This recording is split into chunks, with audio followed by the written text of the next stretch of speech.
মুন্সিগঞ্জে সহস্রাধিক মানুষের মাঝে শীতবস্ত্র বিতরণের উদ্যোগ নিয়েছে লং মার্চ সমবায় সমিতি। শনিবার 25 জানুয়ারি সকালে লোহজং উপজেলার মালিয়ঙ্ক ইউনিয়নের লোহজং পাইলট উচ্চ বিদ্যালয় মাঠে এসব মানুষের মাঝে শীতবস্ত্র বিতরণ করা হয়। এ সময় লং মার্চ সমবায় সমিতির পক্ষ থেকে স্থানীয় কৃষক বাদশা মিয়াকে একটি গরু সমপরিমাণ অর্থ প্রদান করা হয়।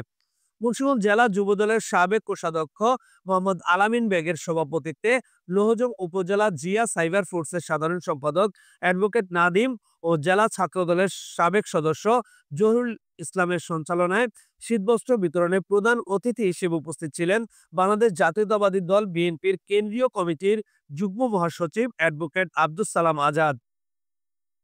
প্রধান আলোচক হিসেবে উপস্থিত ছিলেন মুন্সিগঞ্জ জেলা যুব দলের আহ্বায়ক মুজিবুর রহমান দেওয়ান। বিশেষ আলোচক হিসেবে উপস্থিত ছিলেন মুন্সিগঞ্জ জেলা যুব দলের যুগ্ম আহ্বায়ক আলামিন খান, জেলা যুব দলের সিনিয়র যুগ্ম আহ্বায়ক আতাউর রহমান খান, ঢাকা মহানগর উত্তর ছাত্র দলের সহসভাপতি আব্দুল্লাহ জামান আদিত্য। বিশেষ অতিথি হিসেবে উপস্থিত ছিলেন লোহজং থানা বিএনপির ভারপ্রাপ্ত আহ্বায়ক আলহাজ কোহিনুর শিকদার, কেন্দ্রীয় কমিটির যুবদলের সহ সাধারণ সম্পাদক ইমরান হোসেন মানিক। এছাড়াও উপস্থিত ছিলেন লং মার্চ সমবায় সমিতির আল মামুন সাক্ষী মোল্লা, সাইফুল ইসলাম জনি, জহুরুল ইসলাম, মামুন হোসেন, আমিনুল ইসলাম, হীরা ডালি, সোহাগ ব্যাপারী, তপু দপ্তরি, কাউসার মিয়া ও তারেক রহমান সহ স্থানীয় বিএনপির নেতৃবৃন্দ। এই লৌহজং তথা বাংলাদেশে একটা বৃহত্তর পরিসরের সমবায় সমিতি হিসাবে আস্থা লাভ করতে পারে, সমস্ত কিছুর মূলেই একটা বিশ্বাস, একে অন্যের প্রতি বিশ্বাসের মধ্যে দিয়ে ঐক্য স্থাপন করা, সেই ঐক্যের মধ্যে দিয়েই তারা আগামী দিনে জনগণের পাশে থাকবেন। রাজনৈতিক নেতৃবৃন্দরা তাদের কর্মকাণ্ড জনগণকে সহযোগিতা করা, রাষ্ট্রকে সহযোগিতা করা, দেশের সার্বভৌমত্বকে রক্ষা করা, আইনের শাসন প্রতিষ্ঠা করা। এই আইনের শাসন প্রতিষ্ঠা করতে গিয়ে ইতিপূর্বে এই 17টি বছরে বাংলাদেশে অনেক হত্যা মামলা, গুম খুম, নির্যাতন, অনেক কিছু হয়েছে। এই 17 বছরের মধ্যে আমি ইদানিং লক্ষ্য করছি যে একটা অন্তর্বর্তীকালীন সরকার আসার পরে সর্বস্তরের মানুষ যেন তারা পুনর্জীবন লাভ করেছে। সামাজিকভাবে গত পূজা উৎসবে দেখেছেন, পূজা নিয়ে অনেক ষড়যন্ত্র করা হয়েছে, পূজা মণ্ডপ ভেঙে দেওয়ার ষড়যন্ত্র করা হয়েছে।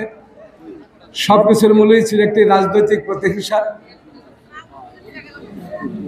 এই যে আজকে আমরা এখানে প্রায় হাজার হাজার নেতাকর্মী, আমাদের অসহায় বিত্তবান পরিবার এখানে উপস্থিত হয়েছেন, এই 17 বছরের মধ্যে অর্থাৎ দেশে আইনের শাসন ছিল না বিধায় এই জনগণ কোথাও ঐক্যবদ্ধ হয়ে নিজের ভাবও প্রকাশ করতে পারেননি, অথবা মেহনতি মানুষের পাশেও দাঁড়াতে পারেননি।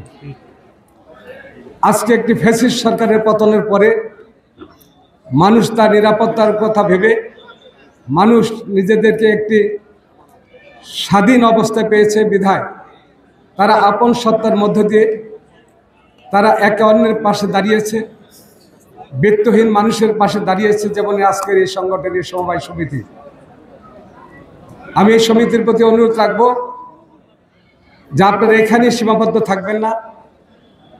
আমি এই সমিতির উপদেষ্টা মণ্ডলীর প্রতি অনুরোধ রাখবো যে আপনারা এই সমিতিটাকে ইউনিয়ন ওয়ার্ড পর্যন্ত আপনারা নেবেন। কারণ আগেই বলেছি যে ঐক্যবদ্ধভাবে যদি আমরা কোনো কাজ করি সেটা বিশাল একটি প্রতিষ্ঠানে রূপান্তরিত হতে পারে। এসব ব্যাপারে আপনাদের যত রকম সহযোগিতা করা দরকার। কারণ আমাদের এই রাষ্ট্রপতি জিয়াউর রহমান স্বাধীনতার ঘোষণা দেওয়ার পরে ঐক্যবদ্ধভাবে জাতি ঐক্যবদ্ধ হয়ে রাজপথে নেমেছিল, সশস্ত্র বিপ্লবে নেমেছিল, যুদ্ধে নেমেছিল বলে দেশটি স্বাধীন হয়েছে। তার মূলে ছিল ঐক্যবদ্ধতা। সর্বশেষ আপনারা দেখেছেন শেখ মুজিবের আমলে গণতন্ত্রকে ধ্বংস করে দিয়ে একদলীয় শাসন ব্যবস্থা বাকশাল কায়েম করেছিলেন। সেই বাকশালের বিরুদ্ধে জাতি যখন ঐক্যবদ্ধ হয়েছে, শেখ মুজিব সরকার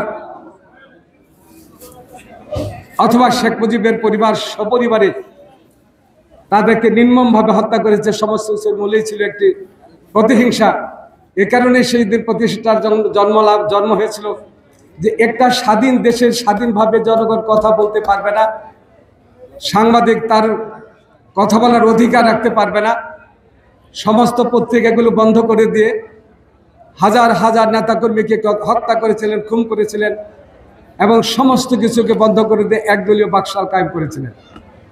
তদ্রূপ এই যে গত 5ই আগস্টের সময় ফ্যাসিস্ট শেখ হাসিনা পালিয়ে যেতে বাধ্য হয়েছেন। Mohammad Jahangir Alam, news 71.tv, Munshiganj.